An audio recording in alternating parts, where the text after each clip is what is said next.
No, ये तो इसी कोलेजन हॉस्पिटल का ओनर का बेटा है। अब ये क्या सोचेगा कि मैं सब पे रोक जमाती हूँ। तुम क्या सोच रही हो? कुछ भी तो नहीं। और तुम चाहे मालिक के बेटे हो या जिसके भी बेटे हो, तुमने गलती की है, तुम्हें तो मुझे सॉरी बोलनी पड़ेगी। डैड आप इसे कॉलेज से निकालो। बट मैं तो स्टूडेंट हूँ ही नहीं, तुम्हारे डैड मुझे कॉलेज से निकालेंगे। तो अच्छा, तुम स्टूडेंट नहीं हो तो क्या हुआ, तुम्हें मुझे सॉरी बोलना पड़ेगा। तुमने मुझे जानबूझकर किस किया है बेटा। तुम्हें मिसअंडरस्टैंडिंग हुई होगी, इसमें इसकी गलती नहीं थी। अंकल क्या मैं अंदर आ सकता हूँ? जंकू आओ ना, तुम्हें पूछने की जरूरत नहीं है, आओ। क्या हुआ? Serious matter? भाई आप यहाँ क्या कर रहे हो? जंकू इसे लगता है कि मैंने इसे जानबूझकर किस किया। क्या भाई आपने किस किया? पर आप तो लड़के से दूर भागते हो ना। सर आपने मुझे बुलाया, मैं अंदर आ सकती हूँ? क्या हुआ, कोई सीरियस मैटर है क्या? भी अच्छा तो आ गई, तू भी समझाओ ना जमीन को। यूं को सारी बातें बताता है, पर इसमें तो जल्दी है ही नहीं। तो मिस्टेक ही हो गया मुझमें।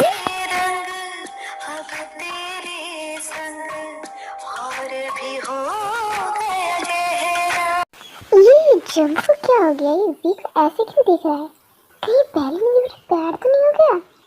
ओके माना कि ठीक है, मैं मान लेती इसमें इसकी कोई गलती नहीं है, बट इसे सॉरी तो बोलना पड़ेगा तभी मैं मानूंगी। Okay I am sorry. Happy सो कि चलो माफ किया, बट आइंदा ऐसी गलती दोबारा मत करना, वरना मुझसे बड़ा कोई नहीं होगा, तुम्हें बचाने वाला भी कोई नहीं होगा। बेटा माफ करना, ये बहुत जिद्दी है। कोई बात नहीं अंकल, वैसे अच्छी है, मुझे कोई तो मिली जिसके संग मैं अच्छे से यहाँ रह सकता हूँ, वरना मैं तो यहाँ रह रह के बोर हो जाता। सर आपने मुझे बुलाया था, कुछ इम्पोर्टेंट काम था क्या? हाँ भी वो एक्चुअली ये मिस्टर जॉन अंकुक है। सो मैं कुछ दिनों के लिए बाहर जा रहा हूँ, मुझे आगे जाना पड़ेगा, मेरी मीटिंग है।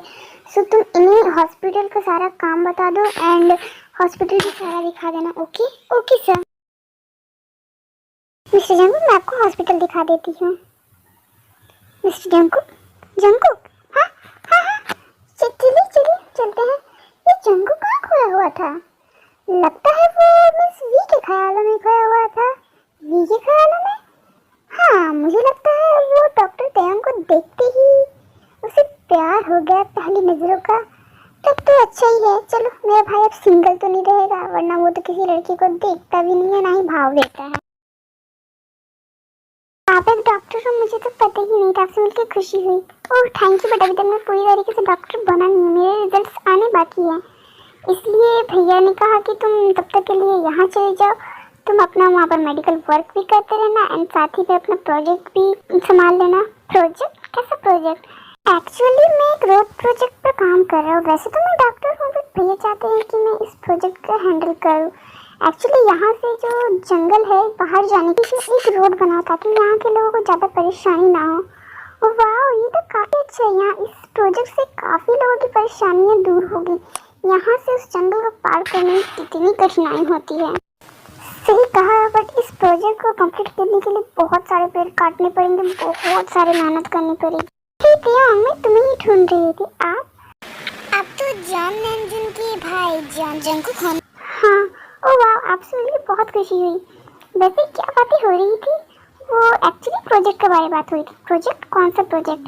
एक्चुअली मिस्टर जंकुक एक रोड प्रोजेक्ट पर काम कर रहे हैं, जो कि डेकुन से जो बाहर जो जंगल वाला रास्ता है ना, वहाँ एक अच्छा सा रोड बनाने के बारे में, जंगल के बीचों बीच। क्या आप ऐसा नहीं कर सकते? आप वहाँ रोड नहीं बना सकते क्या? पर क्यों नहीं बना सकता? क्योंकि उस रोड को बनाने के लिए आपको पता है कितने पेड़, कितने जंगल काटने पड़ेंगे। हाँ, और यहाँ के लोग आपको इस चीज़ की परमिशन कभी नहीं देंगे। बट इनसे तो रोड बनने से यहाँ के लोगों की परेशानियाँ कम होगी। लोग परेशानियों में जी सकते हैं, बट उस जंगल को काटने नहीं दे सकते। वो जंगल किसी और के हवाले है, किसी और के हवाले। बट इस जंगल के ओनर ने तो इस जंगल को हमें बेच दिया है, और यहाँ रोड बनना बहुत ही ज़रूरी है, और मैं तो यहाँ रोड बनाकर ही रहूँगा। बट ये जंगल अपने आप में ही एक रहस्य है, जो तुम्हें ये रोड कभी बनाने नहीं देगा।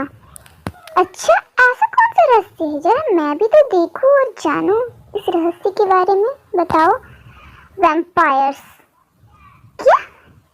हाँ एक्चुअली यहाँ के लोगों का मानना है कि उस जंगल में वैम्पायर्स रहते हैं जो उस जंगल की रक्षा खुद करते हैं, और जो भी उस जंगल को हार्म पहुंचाने की कोशिश करता है वो उन्हें नहीं छोड़ते हैं। ऐसा मैं नहीं कहता, ऐसा यहाँ के लोग कहते हैं, इसलिए वो उस जंगल को कभी काटने ही नहीं देते। पर ये सच है या झूठ या फसाना, आई डोंट नो भाई। उफ, ये वैम्पायर्स कुछ नहीं होते। और लीसा, तुम इतनी पढ़ी लिखी हो के भी तुम इन सब बातों पे बिलीव करती हो? बिलीव करना पड़ता है क्योंकि कुछ बात सच होती है जंगकुक। ओह, वैम्पायर्स ये सब मूवीज की बात है, ऐसा कुछ नहीं होता है। देखना, मैं वहाँ रोड बना के दिखाऊंगा, तब तुम्हारे ये जो वैम्पायर्स वाली कहानी है ना, उसका दी एंड भी हो जाएगा। तुम इस जंगल को नहीं छू सकते जंगकुक। ऐसे बहुत सारे लोग आए जो कि बीच में ही काम छोड़ के चले गए हैं, बट मैं उन लोगों में से नहीं हूँ। मैं अपना काम तो पूरा करके ही जाऊँगा। निशा जंगकुक सही कह रही है, वैम्पायर्स कुछ नहीं होती, ये सब मूवीज की बातें हैं।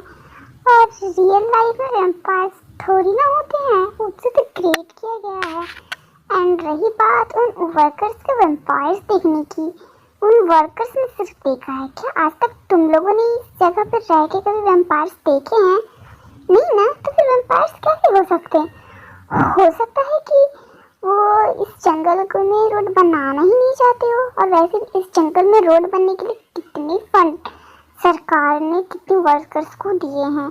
हो सकता है ये झूठी मनगढ़ंत कहानियाँ बना के वो ये पैसा अपने फंड के लिए लेके यहाँ से भाग जाते हो, ये कहानियाँ बना के।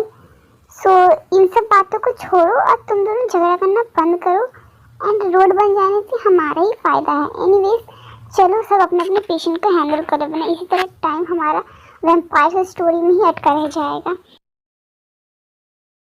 वैम्पायर्स तो होते हैं और ये बात सच है, इसका एहसास तुम लोगों को बहुत जल्दी होगा।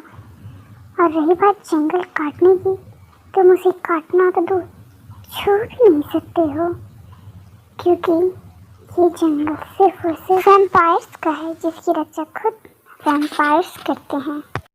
वैसे मानना पड़ेगा मुझे, आपने तो लीजा की तो बोलती ही बंद करा दी। वैम्पायर स्टोरी में मुझे भी बिलीव नहीं था, एंड इन गाँव वालों के चक्कर में तो कोई डर से रात में बहुत सारे लोग जो कि जाते ही नहीं है, और उनमें से मैं भी हूँ, क्योंकि मुझे डर लगता कहीं वैम्पायर्स ने मेरी जवानी वाला ताजा खून पी लिया तो फिर मेरी तो शादी भी नहीं हुई, बच्चे भी नहीं हुए, बेचारा मैं तो जवानी में ही मर जाऊंगा। ऐसा कुछ भी नहीं होने वाला जी। हो जब से हो गए तुम, सारा जहां तेरा चेहरा। फुलझड़ी यहाँ, क्यों नहीं इस फुलझड़ी की तरह मजे लिए जाए। हाँ भाई, मैं पहुंच गई अच्छे से। हाँ, सब ठीक था, बात आते ही एक छिपकली सी फुलझड़ी मुझे मिल गई, बस उसी से अंदर पंगा हो गया। ये फुलझड़ी से छिपकली किसे कह रहा है? फिर बाद में पता चला कि वो हिंसक अंकल की बेटी है। हिंसक, इसका मतलब ये मुझे फुलझड़ी से छिपकली कह रहा है। इस बिल्ली को तो मैं छोड़ूंगी नहीं। रुक जा बिल्ली, मैं तुझे बताती हूँ। हाँ, बस उसी के साथ पंगा हो गया था, अब सब ठीक है, एंड कल से हम अपना प्रोजेक्ट भी ज्वाइन कर लेंगे। सो बस, अच्छा भाई अब रखते हैं, ठीक है? तो तुम यहाँ? जी हाँ, मैं यहाँ। और तुमने ये छिपकली फुलझड़ी किसे कहा?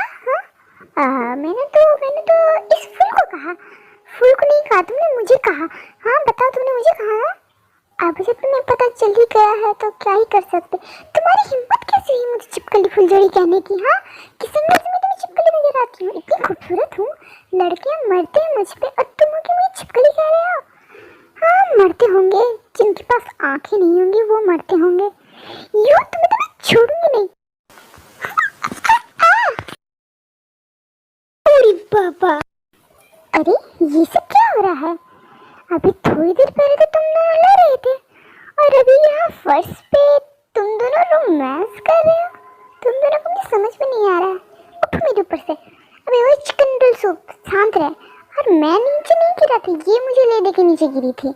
पता नहीं संभालना आता भी है या नहीं। ओ हेलो, मैं अपने आप को अच्छे से संभाल सकती हूँ। तुम्हें तो मैं छोड़ूंगी नहीं। तुम्हें पता है जो इसने मुझे फुलझड़ी चिपकली कहा। हाँ तो सही तो कहा है, फुलझड़ी तो हो, और छिपकली का मुझे पता नहीं। चिपकली बीच ने क्यों बोला तुम दोनों जानो? तुम भी मेरा मजाक उड़ा रहे हो? देखो, मुझे तुम दोनों के बीच में नहीं पड़ना है, क्योंकि मुझे पता है अगर मैं तुम दोनों के बीच में पड़ा ना तो तुम इस शुगर के साथ साथ मुझे भी ले डूबोगी, और मैं ये नहीं चाहता हूँ कि तुम मेरे पीछे पड़ जाओ, क्योंकि ऐसे ही उस लिजर्ड से मैं थक गया हूँ लड़ लड़ के। अब तुमसे लड़ने की हिम्मत नहीं है। मैं एक टाइम पे एक ही इंसान को संभाल सकता हूँ। वही तो जी हो, बता मेरे पीछे पड़ी है जब से मैं आया हूँ। ओ एक्सक्यूज मी, मैं तुम्हारे पीछे नहीं पड़ी हूँ। और रही बात मैं तो तुम्हें छोड़ूंगी नहीं। देखो मैं तुम्हें कल कैसे तुम्हें सबक सिखाती हूँ। मैं फुलझड़ी चिपकली ना तो तुम भी हो बिगड़ैरो बिल्ले। अच्छा ठीक है, तो फिर तुम क्या करती हो? हाँ अंकल का कॉल। हाँ अंकल बोलिए। वो जंगकुक एक्चुअली ना मैं कुछ काम से बाहर आया हूँ, सो जिमिन को तुम अपने साथ अपने घर ले जाओगे? जिमिन को?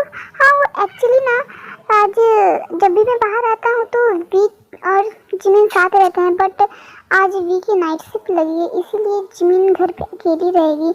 सो इसीलिए मैं सोच रहा था कि तुम दोनों उसे ले जाओ, वरना वो अकेली घर पे रहेगी। इसीलिए कोई बात नहीं अंकल, मैं जिमिन को बोल दूंगा, मैं उसे अपने संग अपने घर लेके जाऊंगा, बट थोड़ा संभल के। हाँ जिमिन बहुत शैतान है।